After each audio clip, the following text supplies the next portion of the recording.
Last year, WION's correspondents reported extensively on the Rohingya crisis. We brought you ground reports from Myanmar and Bangladesh. WION travelled to the epicenter of the crisis and was the first to bring you the story of Hindu mass graves.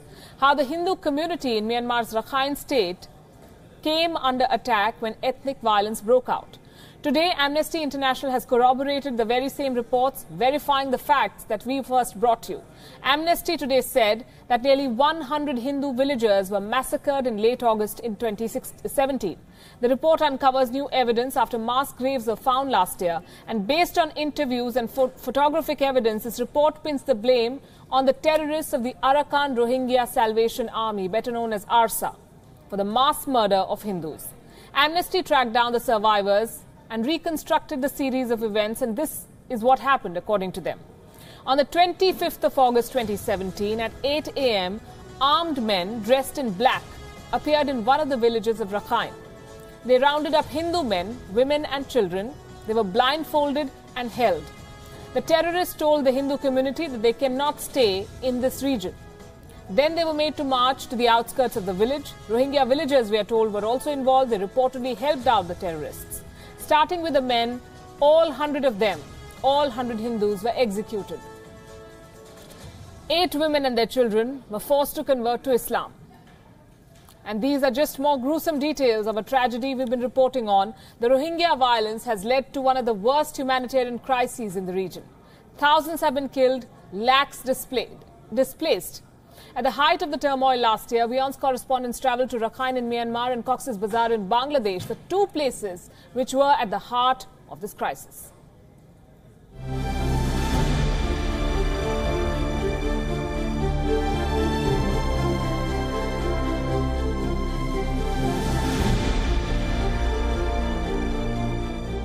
These Rohingya refugees have left everything behind.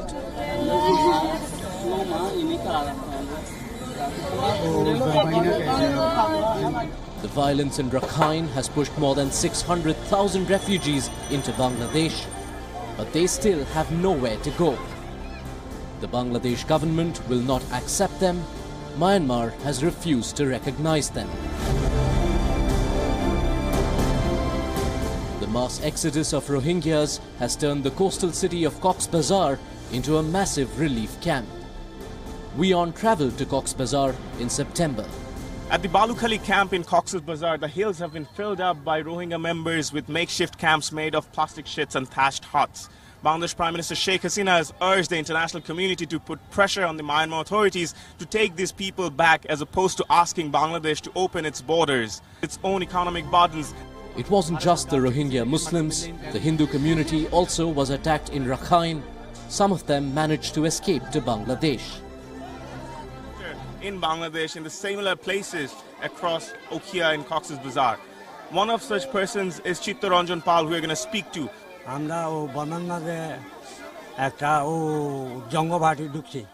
An insurgent group has waged a movement against the government in Myanmar. We moved to Bangladesh in the face of their atrocities. This group had confined us for 8 days in our village and did not let us go outside for groceries or even to get water. After some days, we got to know that they had killed many Burmese Hindus in Fakira Bazar, which is 2 kilometers away from our village. Back in Rakhine, authorities discovered mass graves as inconsolable family members watched in horror.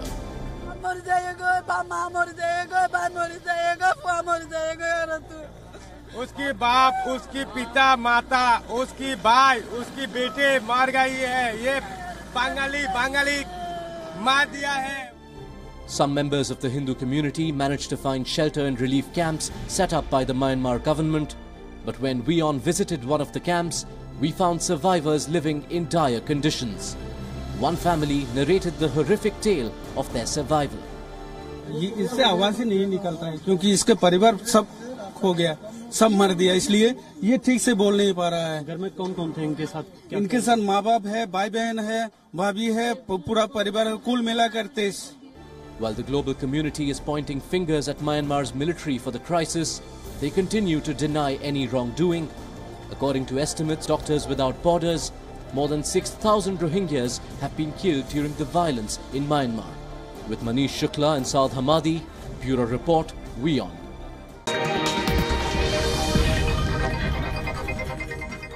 Now on Gravitas Frontline tonight, we have a double treat for you. Starting with Russia's submarine-launched Bulava missile. It has a range of more than 9,000 kilometers. It is among a class of new weapons described by Vladimir Putin as invincible. For the first time, this missile has been tested from undersea. The other weapons in the arsenal include a high-speed underwater vehicle and a cruise missile with an unpredictable flight path.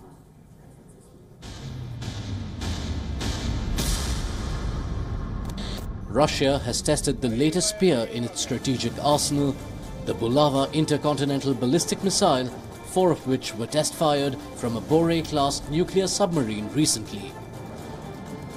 Testing the Bulava missile, the submarine was positioned 145 feet deep in the waters of the White Sea, and the missiles were fired from underwater launch tubes at targets located more than 5,000 kilometers away in the Kamchatka Peninsula in Russia's far east. The Bulava missiles tested were of the submarine variant. They have a range of 9,300 kilometers. Each missile carries 6 independently targetable warheads. The Borei-class sub forms the core of Russia's naval nuclear deterrent. Each sub carries 16 Bulava missiles. The Borei has a top speed of 15 knots and 90 days endurance at sea.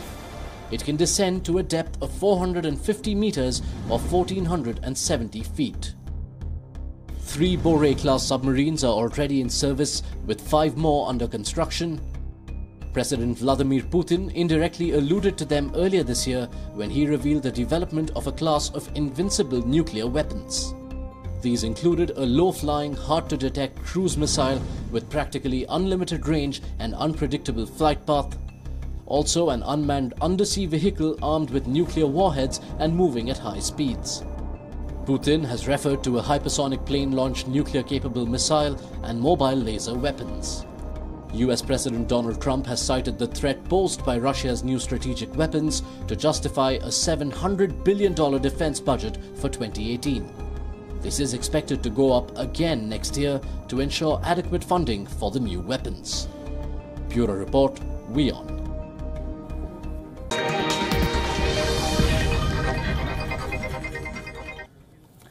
31-year-old Lini Puthuseri, a nurse from Kerala, was tending to her brothers when she contracted the Nipah virus. Her condition deteriorated in a matter of hours. She was placed in quarantine, but before her family could meet her, she died.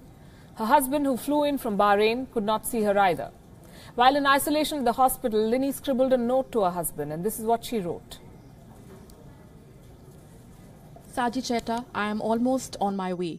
I don't think I will be able to see you. Sorry. Take care of our children properly. Our innocent child, take him to the Gulf. They shouldn't be alone like our father. Lots of love. It's tragic and heartbreaking. Lini is survived by 2 children. Her sons are yet to come to terms with the fact that their mother will not return from work. She's one of the 10 people who succumbed to this brain-damaging virus Nipah. 12 more cases of infection have been confirmed in Kerala.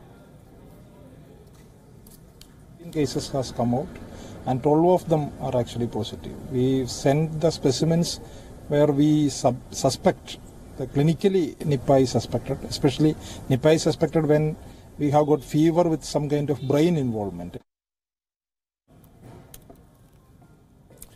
It's deadly. There is no vaccine for the Nipah virus. The World Health Organization claims it spreads through bats and it's highly contagious.